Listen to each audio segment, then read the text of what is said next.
Hello. I want to read you Dooley and the Snortsnoot by Jack Kent. This was one of my all-time favorite books growing up as a child, and one of my brothers and sisters' favorite books of all time too. And some of my children, when I finally got this book, because it was out of print and used, and it took a long time to get my own copy of it.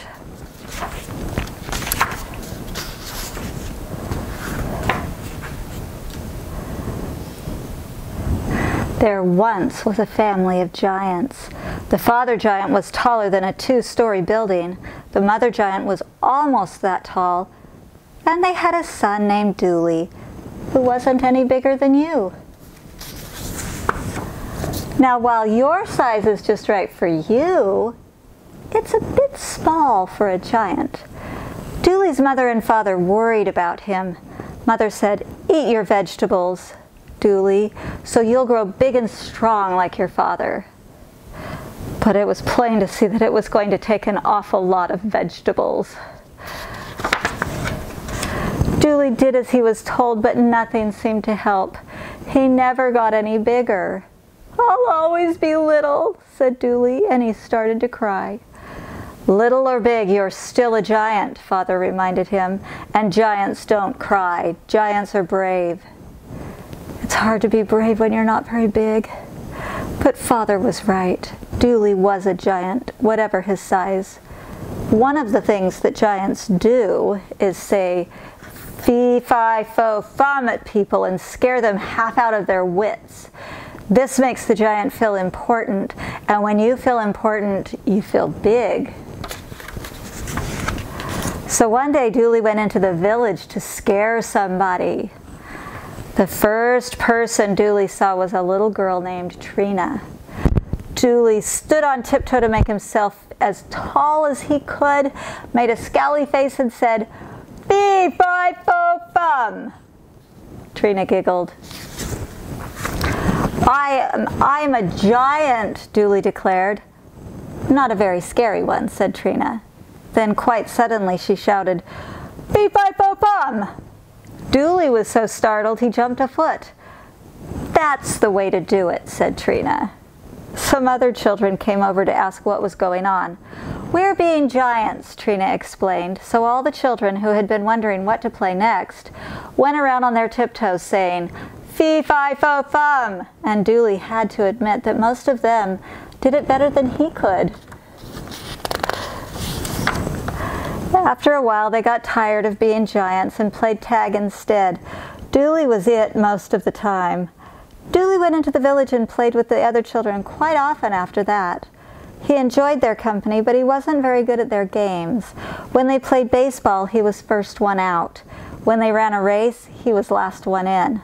And when they played hide and go seek, Dooley was always the first one found.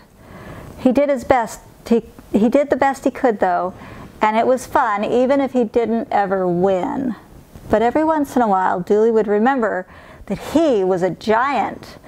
And giants like to feel important, so he would say, "Fee, fi, fo, fum." The children would look up from their games, say, "Not bad, Dooley, keep trying." "Who wants to play blind man's buff?" But Dooley couldn't help being discouraged. One day their play was interrupted by an awful snarling and snorting. From around the corner came the terrible snarly Snortsnoot who eats little children for lunch. He was gnashing his teeth and thrashing his tail and breathing fire. He was a terrible sight to see. The children turned and ran with the Snortsnoot snarling at their heels. Poor little Trina tripped over a rock and fell down, and with 2 snorts and a snarl, the Snortsnoot leaped and caught her. He licked his lips and got ready to eat her. "We've got to save Trina," shouted Dooley. "How can we?" asked the other children, quivering with fear. Dooley didn't know. He was just as frightened as they were, but he ran toward the Snortsnoot, determined to do the best he could. He looked at the Snortsnoot's fierce claws and shivered. He looked at the Snortsnoot's wicked teeth and quaked. And then he took a deep breath and stomped on the monster's tail. The Snortsnoot gave a bellow and dropped Trina. He scowled a terrible scowl and he growled a terrible growl as he turned and went after Dooley. One lunch was as good as another. He'd eat Dooley instead of Trina. Dooley started to run. But then he remembered he was a giant. And giants are brave. Giants don't run from Snortsnoots, no matter how snarly. So Dooley stopped running and stood still. The Snortsnoot opened his mouth to gobble Dooley whole. Then all of a sudden Dooley said, "Fee-fi-fo-fum," right in the monster's face. The Snortsnoot was so surprised he forgot to gobble. Then he remembered and opened his mouth again to swallow Dooley. But something remarkable had happened. Dooley had grown almost a foot taller. So much the better, thought the Snortsnoot. He'll make a bigger lunch for me. And the Snortsnoot opened his mouth wider. "Fee-fi-fo-fum," and said Dooley again, and he grew another foot. The Snortsnoot opened his mouth as wide as he could, but Dooley was growing too fast. "Fee," said Dooley, and grew 3 feet. "Fi," said Dooley, and grew 4 more. "Fo," said Dooley, and there was no longer any doubt that Dooley was a giant. By the time he reached Fum, Dooley was so big he could have swallowed the Snortsnoot. The Snortsnoot, who wasn't feeling very snarly anymore, or hungry either, turned and ran and was never heard of again.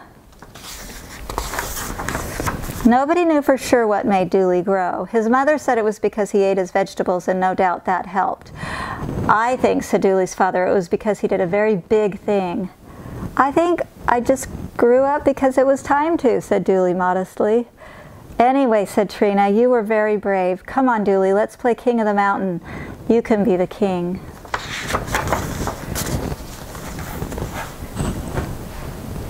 I love you.